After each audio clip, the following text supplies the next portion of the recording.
All right, Dental Ventures, welcome back into the limited series podcast on marketing tips and strategies for dental startups. All right, so we're jumping into social media at this point and how to effectively use it. Again, if you've not gone back in, downloaded the workbook, listened to the episodes before this, highly suggest doing it, or this could really get off track quickly.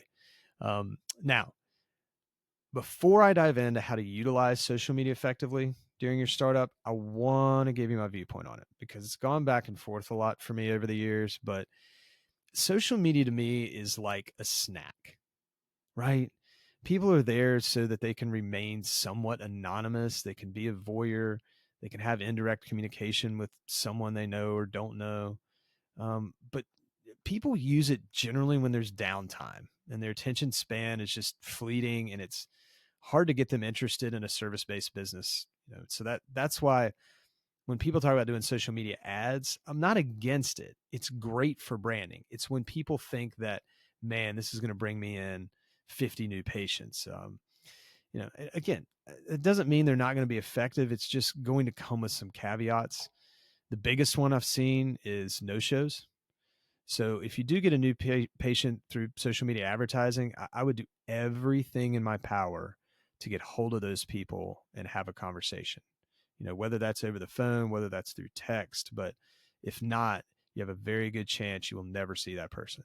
So, and then honestly, when they do need you and they've ghosted you, they're going to be too embarrassed to reengage. So if you're going to do social media advertising, I would just be very cautious in how I do it and I would temper my expectations. But I am going to go through some effective ways to utilize social media because I'm a big branding guy. So for us, understand for me, this is very much a branding play and it's a great one. It's a great one. So this is an opportunity to show off you. If you listened to our last episode, and I hope you did, on websites, this is, we talk about before you get into your services, you talk about what they need, and then you talk about who you are. So this is a great way to show off the practice. You're not going to ask anything from the consumer here. Great way to brand. Over time, this will help them get a sense of you, get a sense of your vibe. Social media alone is not going to bring them in, but the combination of all the other marketing you're doing just really does strongly enforce it. It's also important, to get those into those mom groups. And when somebody brings it up, they've got a link right there to your Facebook or Instagram or whatever it might be. So that it's important to be there. I did not want to downplay social media. I think you got to have it. You got to do it effectively. But let me explain this to you though. It cannot be done through an ad agency. It cannot. We help people with overall communication strategies. So we help with, here's the strategy for social media. Here's some things you can write. We've even written some things for some people, but your office has to be engaged with it because they're the ones that need to take the pictures.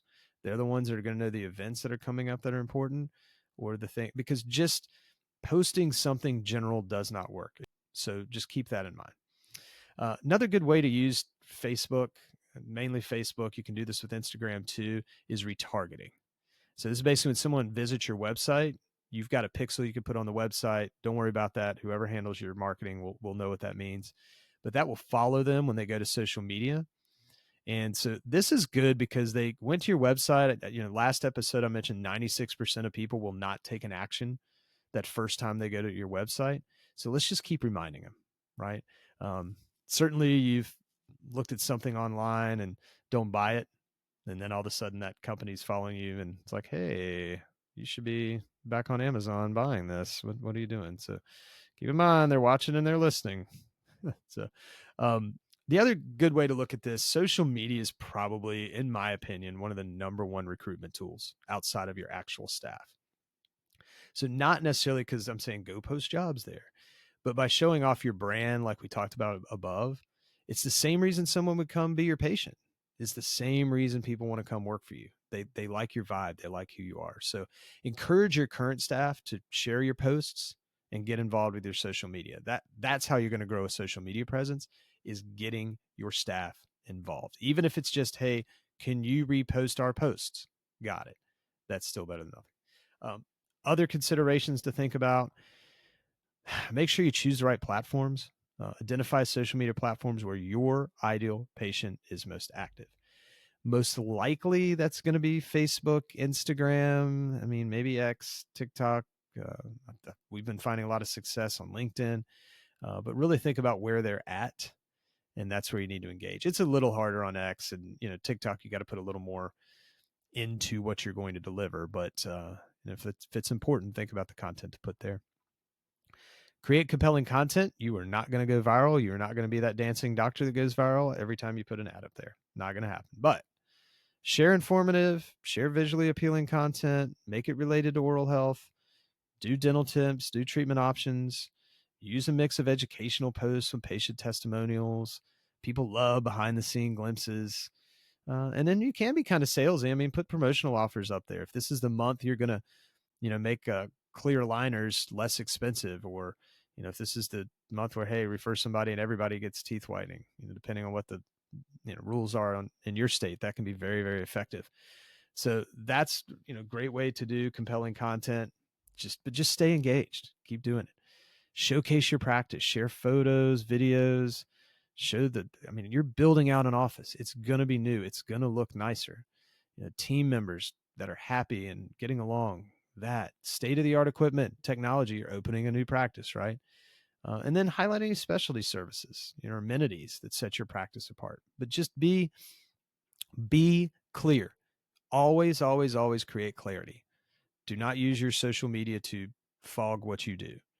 Be very intentional with how you use social media, and it will get results for you.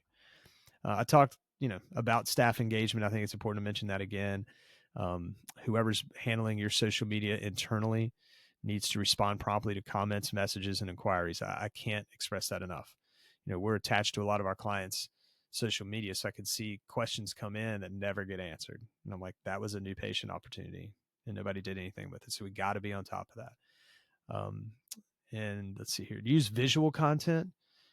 I'm fine with before and after photos of dental procedures on there. Just do it tasteful. Use the before as the first thing they see, and then maybe the after. I think people do it the other way around. You can always incorporate patient testimonials. That's helpful. And then I kind of like this one. Provide sort of a community authority effect, if you will, more of, hey, here is, 3-day trip, awesome places we went, with our kids. Like, get personal with it. Those are the ones that we see get shared the most and interacted with the most. Or, hey, my wife and I just went and checked out a new restaurant. Or, dentist that's a mother's like, hey, I know I'm a busy mother. This group helped me out with such and such and such and such, right? So, or hey, ladies, I just found a Target hack. These are the things that people are like, oh, she's so cool. She's a dentist and she's a mom, right? That's where you can really use social media to build just an authority, like a community authority. Be 5 Mile famous. That's what I love telling clients. Just be 5 Mile famous. It's all you have to do. Utilize hashtags. I'm not going to get too much into this, but just, if there's relevant hashtags, I do it more for geography, but sometimes people do search that. So kind of look at what the popular local hashtags are.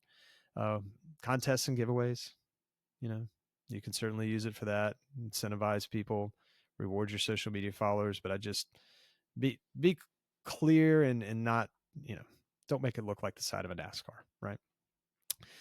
Other big thing, monitor and analyze the performance of what you're doing, but just be careful to get like bought into, is this creating ROI? It's not here to do that, right? It's here to, engage people, get them interested in you, create a feeling. People think I didn't get enough likes or not enough people engaged with that content. They still saw it. They just didn't react to it. So just, keep at it. Maintain consistency. The worst thing you can do is be very active on social media and then be like, oh, we got really busy, and then there's no post for like 3 months and people see that. Just be consistent. And then this final piece of advice, probably the most necessary, and I'm sure all of you know this at this point, but maintain professionalism. Make sure you adhere to HIPAA guidelines when sharing patient information or case studies or anything at all on social media. Maybe just avoid anything having to do with patients unless you have gotten some pretty nice forms signed, as I like to say. So I've just seen, not that it turns into something big, but it's just a complaint and you have to deal with it. And, usually it works itself out, but, and obtain proper consent from patients before sharing their photos or testimonials publicly. Make it a part of your new patient paperwork. Just be cautious of those things. that's as simple as I could truly make social media. It's incredibly powerful when done right, but extremely dangerous when it's not. So make sure to have a solid strategy in place, months ahead of time before you open your practice. Utilize it during that build out. I think you'll find it be very helpful to getting engagement in your community. So next we're going to be talking about digital marketing, right? That's what everybody wants to talk about lots of times once they get past their brand and social media. So we're going to dive right into that in the next episode.